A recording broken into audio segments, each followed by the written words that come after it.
Hey Murph, what should we choose? Sold or sold over asking? Okay, you decide. Sold over asking. Again. No, I actually don't let Murphy decide which sold rider I use when my listing sells.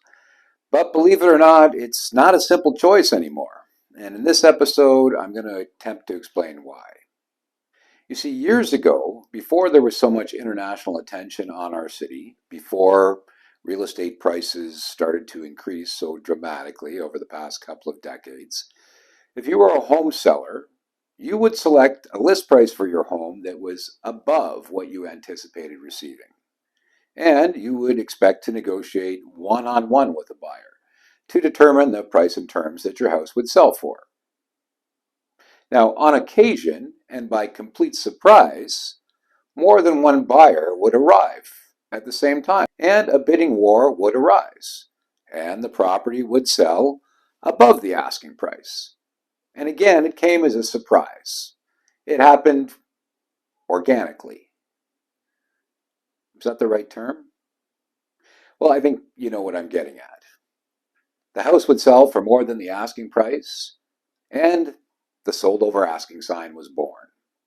It was really a way of the listing agent patting themselves on the back for a job well done, and it would indicate that we were likely in a seller's market. Well, that situation happens all the time, but it's not completely the same. Recently, the media has been saying that we are back to the days of bidding wars. I'm not really fond of that term bidding wars. It's really a multiple offer scenario, and the multiple offer scenario really hasn't gone away for quite some time. It stuck with us through COVID and even through last year as interest rates were rising dramatically. And I think it's fair to say the multiple offer scenario is here to stay. If you're a risk tolerant seller, you're going to choose to price your property below what you anticipate receiving. You're casting a broad net into the sea of available buyers, and you're selecting a predetermined offer date and time where those buyers will come, and hopefully one will be successful in obtaining your house at a price that's over your asking price. Well, this clearly seems to be the approach of choice, shall we say, in our marketplace. But not every seller is successful in their first attempt. Often sellers will be forced to reposition themselves over a period of time to actually obtain that multiple offers scenario. But the thing that kind of bothers me is that even if they were unsuccessful selling their property at the initial price and were forced to lower that price to obtain a multiple offer scenario, and they sold above that price, the agents are still using sold over asking as a way of promoting the sale. And I question whether or not that's adding an unnecessary froth to an otherwise unpredictable market. So last year, as rates were rising and prices were falling, I was forced to re-examine the use of this sold over asking sign.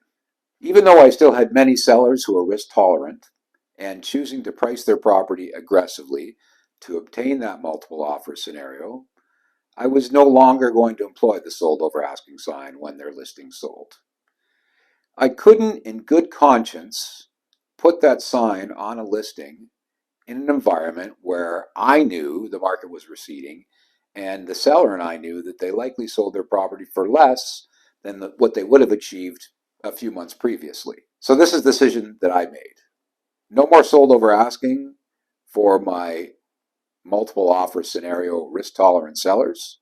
But on the other hand, when I have a seller who is risk averse and wants to price their property above what the market is indicating the value of their home to be, should we receive multiple offers there and should the property sell over asking, I would employ the sold over asking sign. Interestingly, though, I haven't had to make that decision. The market still is not back to where we were at the peak March of 2022. Now, the worst case scenario for me is that neighbors or the public are perceiving that my listings, which are priced for multiple offer, are not selling above that price? Am I being perceived as an agent who's underperforming because I'm no longer using that sold over asking rider? What do you think? Am I making too big a deal out of this integrity thing? Is it something that warrants conversation and discussion? If you have something that you'd like to share, leave it for me in the comments below. By the way, in the next episode, I'm going to talk a little bit about how to best prepare your house for a multiple offer scenario, if in fact you're a risk tolerant individual. And I'll also cover a couple of other approaches if you're risk averse, or perhaps if you fall in the middle. Now, since the initial episode on this channel 2 weeks ago, I think we all know that the Bank of Canada has raised rates by 25 basis points. Rumor has it that it's not the last bump we're going to see this year, but I guess we're going to have to wait to July to find out. And it also looks like the inventory numbers have increased modestly.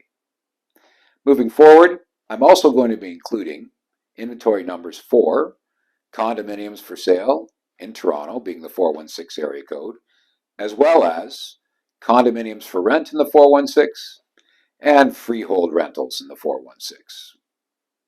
Now let's get to those numbers.